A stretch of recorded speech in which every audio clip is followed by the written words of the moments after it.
my god, I just did a whole video and my microphone malfunctioned, so here we go again.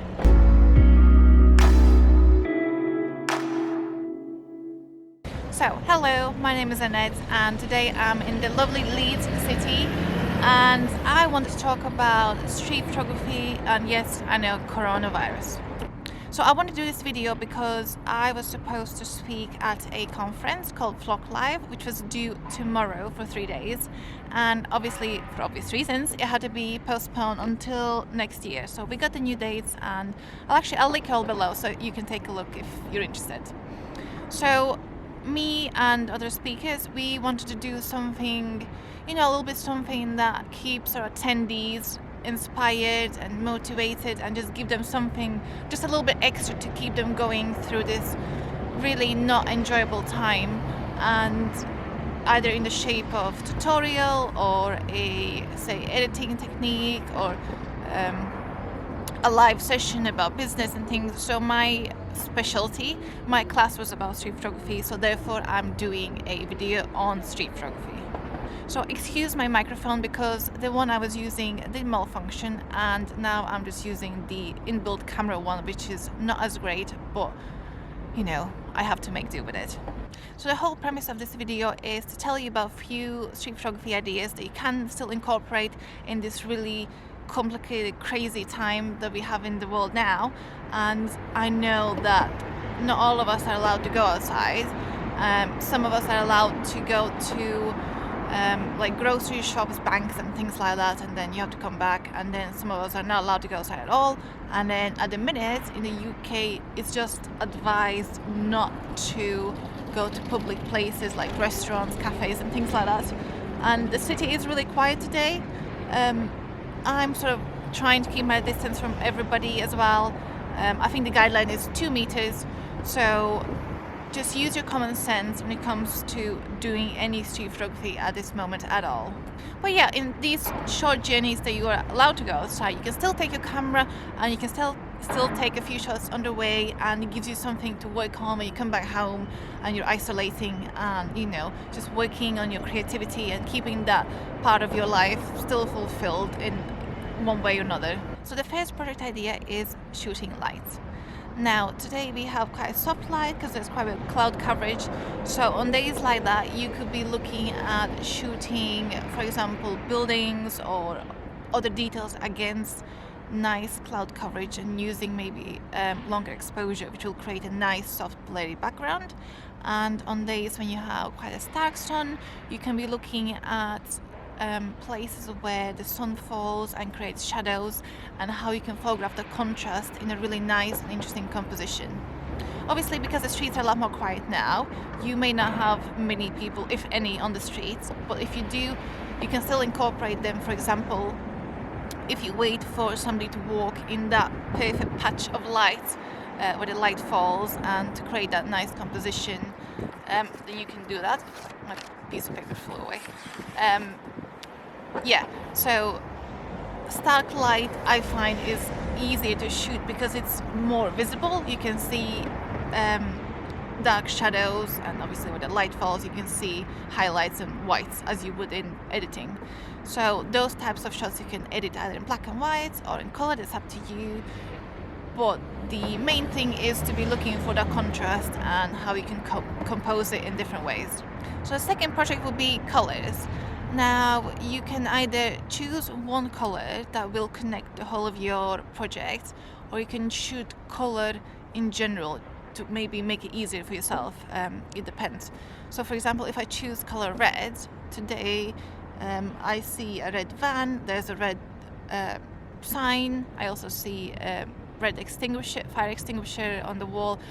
So just looking for these details in the color that you've chosen and isolating them in your compositions. So if you shoot any color, you're not looking for busy colorful scenes as such, you're still looking for that one color and isolate that, even if it's just grass. So for example, where I'm sat now, there's quite a bit of grass, but there's also quite monochromatic buildings in the background, like the grey, white, and so you could be shooting patch of grass, how it falls on the horizon against a grey brick wall, which is what I'm seeing behind the camera now. So you still choose a colour of sorts and just compose it in a way that isolates the colour, or it has quite nice monochromatic background, i.e.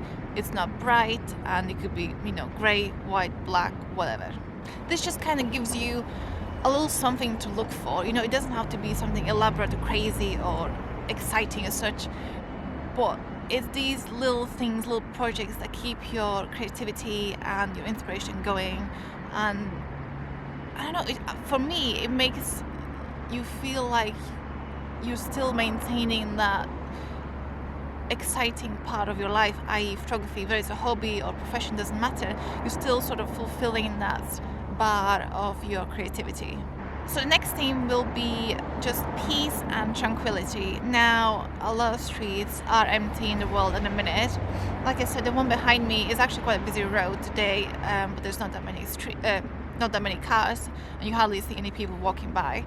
So you can use that to your advantage, and when you have a moment to go outside, just shoot that mood, the atmosphere of peace and quiet and emptiness. And probably that's one of the easiest ones to do with the situation we have now, because a lot of streets are quite empty.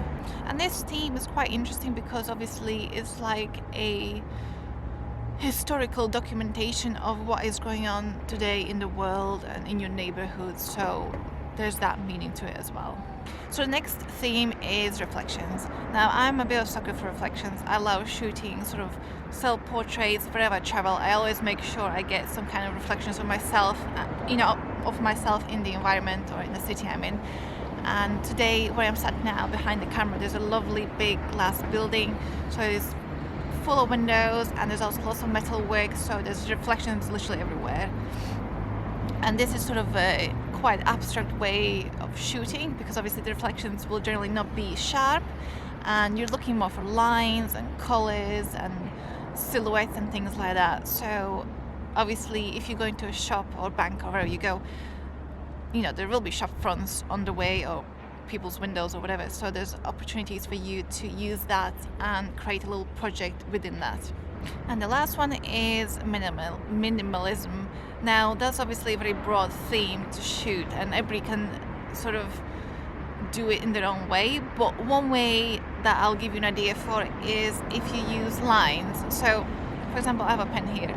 So if you draw on a piece of paper, say 2 vertical lines or horizontal, or one going across the image like this, use that as an inspiration to look for shots that replicate those lines in photographs. So for example, if you choose vertical line, but it's one in the middle or one in either side of the image, use that to look for compositions that look exactly like it. For example, you can use lampposts, or you can use pillars or fence or things like that. So with this you can be quite abstract if you wish, or you can add more lines if you want to make it more complicated for yourself. It's up to you, obviously. And it's just a fun way of searching, I guess. Like, you're not looking for anything to pop out. You're not looking for people to stand in the right way or for the light to fall in the right way. You're searching for very, very specific things. So for me, that usually is quite fun when you do find them and you're able to shoot them. So yeah, with the lines, it could be things like pillars, fences, lampposts, trees. It can also be patterns on the walls and windows, window frames and things like that. There's, when you start looking for it, you suddenly start seeing everywhere. Initially it might seem like, oh, what am I exactly looking for? What lines? But then once you start seeing them, you can't unsee them, if that makes sense. So yeah, that's quite an enjoyable project that I would do for myself. Like, even the building behind me has got like loads of vertical lines, horizontal lines, and then obviously you can choose to compose in a way that incorporates only the fragments that you want, and you exclude everything else. So with these projects, the main thing is using common sense, because we have to obviously stay safe, and we have to look after ourselves and our family and friends, and we can't jeopardize that by going around and going to places we shouldn't when we're feeling ill, and we should not be going to public places. For example, like I said, in the UK we're still not on a lockdown as such in the country, so we are allowed to go out, although it is not advised to go to public places like shops and cafes and pubs and things. So use your common sense and make sure you look after yourself first and foremost. And photography is it's a little thing. If you can do it, then do it. But if there's any danger at all, then obviously there's no question about it, just leave it. So hopefully for those moments when you can go outside, when you're allowed to go outside, it's just a little break away from whatever is happening in the world at the minute. It's just a little way for you to stay creative and maintain that bit of passion and excitement for photography, even through doing really simple basic projects like these. And it gives you something to do when you come home and you start editing and putting all together, and maybe even printing as well. And aside from shooting, I think this time when you're home, it is a good time for you to start archiving the things you've done, because obviously for those who are enjoying street photography, travel at the minute is a no-go. Like, I had a trip planned to Poland in March, so that's cancelled, no doubt. And then we have one booked for Spain next month, middle of next month, and that's probably not going to happen either. But use this time to go over the things you've already done, and a lot of times there are things that we miss. For example, I do that a lot. I go home, I'm excited, I edit the shots, and then maybe a year or 2 years down the line, I look back and I'm like, do you know what, that was actually a really nice shot. Why didn't I not edit this one? And just use this time to compartmentalize the shoots you've done, and sort of give them some kind of themes and give them some kind of actual ending, so it's not just random pictures on your external drive just floating around somewhere. So whether you choose to print them or put them on a website or do like a slideshow, gallery, whatever, just when you've made a conscious decision that this is it, this is my project and I finished it, then you can put it aside and focus on the next thing. Like for example, I have so many shoots to go through, because I know sometimes for example, when you travel, you shoot a lot of pictures, and that's sort of the fun bit. And then when you go home, the hard bit is the one where you have to start editing, you have to start thinking, right, what am I actually doing with these pictures? Am I gonna show them to anybody? Am I gonna print them? Am I doing a book for myself? So that's the bit where you have to put a little bit more work into it. But obviously the rewards are really nice when you're all finished. So I hope all of you are staying safe and looking after yourselves. And I won't be going to city. I need to go for a couple more days, and then after that probably will be isolating quite a bit. And obviously we're waiting to hear from the government and see what they're gonna say, because we have daily updates at the minute, so things literally change by the hour, and everybody just has to be prepared for the worst. And if you have to self-isolate, we need to change our way of living, and we need to adjust our habits. So yeah, just use this time to think about things you've done, think about what you want to do in the future when things return back to normal, and start preparing for just start preparing for what's yet to come. If you have any other ideas that people can do at home, or just in these brief periods when they're allowed to go outside, please do comment below. I'll definitely want to take a look. And obviously this is such an unprecedented situation that we actually all of us realize we are not prepared for this, and now we have to sort of scramble and sort things out. So hopefully we'll come out stronger and better and healthier and more prepared for something like this to come or happen in the future again. So stay safe, and if you enjoyed this really brief video, please do like and subscribe, and hopefully I will see you soon. If I can't go outside, obviously I'll be shooting from home, but what can you do?